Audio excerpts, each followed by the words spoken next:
ভালোবাসা হচ্ছে এমন একটা জিনিস, ভালোবাসা মুহূর্তের মধ্যেই হয়ে যায়, যেটা হতে অনেক যে সময় লাগে এরকমটাও কিন্তু না। হঠাৎ বাই চান্স কোইন্সিডেন্স একটা জায়গায় গেলাম, ঘুরতে গেলাম, জাস্ট মেলা হোক, দাওয়াত বাড়ি হোক, যে কোনো অনুষ্ঠান হোক, প্রোগ্রাম হোক, ফাংশন হোক, ক্লাব হোক, স্পোর্টস হোক, খেলতে গেছি, ঘুরতে গেছি, বাদাম খাইতে গেছি, দোকানে গেছি, যে এনি এনি এনি প্লেস, হঠাৎ ভাই একজনকে দেখে পুরাই ক্রাশ। তার চোখ দুইটা যেন মনে হয় যে চোখ দুইটার মাঝে হারিয়ে যেতে চায়। তার যে চাহনিটা, আমার দিক তো দেখে নাই, বাট আরেক দিকে তাকিয়ে আছে, এক দৃষ্টি চাহনি দিয়ে তাকিয়ে আছে মেয়েটা।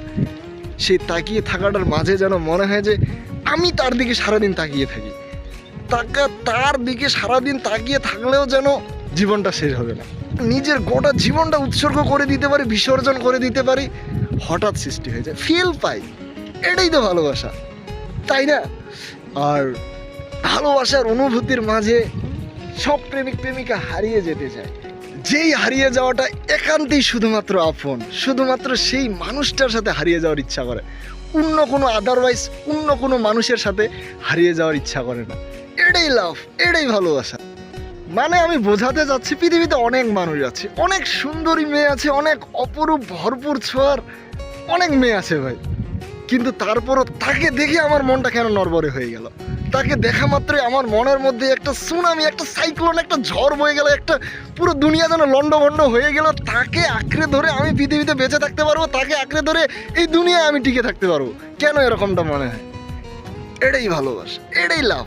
ভালোবাসার মানুষটাকে কাছে পেলে তার সাথে কত যে গল্প করব, কত যে তার দিকে তাকিয়ে থাকবো, কত যে তার হাতটা আমার হাতের উপর রেখে বসে থাকবো, তার কোনো সময় ঠিক ঠিকানা নাই, তার কোনো দিক নির্দেশনা নাই। একটা ছেলে যখন একটা মেয়ের প্রেমে পড়ে, প্রথম ফার্স্ট টাইম মেয়েটাকে ছেলেটা, কিংবা মেয়েটা ছেলেটাকে, প্রেমিক প্রেমিকাকে, আদারওয়াইজ প্রেমিকা প্রেমিকাকে এসব কথা বলে, এসব বার্তা বলে যে জান আমি তোমাকে ছাড়া বাঁচতে পারবো না, প্রচণ্ড ভালোবাসি তোমাকে, তুমি আমার দুনিয়া, তুমি আমার জীবন, তুমি আমার কলিজা। ফ্যামিলি কেন, ফ্যামিলি যদি নাও মানে না, তাও আমি তোমার হাতটা ধরে থাকবো। আমরা অনেক সংগ্রাম করব, অনেক স্ট্রাগল করব, আমাদের ফ্যামিলিকে বোঝাবো, আমাদের ফ্যামিলির মানুষগুলোকে আমাদের ভালোবাসা সম্বন্ধে জানাবো, তাদেরকে বোঝাবো যে আমরা একে অপরকে কত জনম ধরে ভালোবাসি, তোমাকে ছাড়া আমি বাঁচবো না সোনা। এই কথাগুলো যেন ভালোবাসার পরেও টিকে থাকে প্রত্যেকটা প্রেমিক প্রেমিকার, এটাই আমার আশা।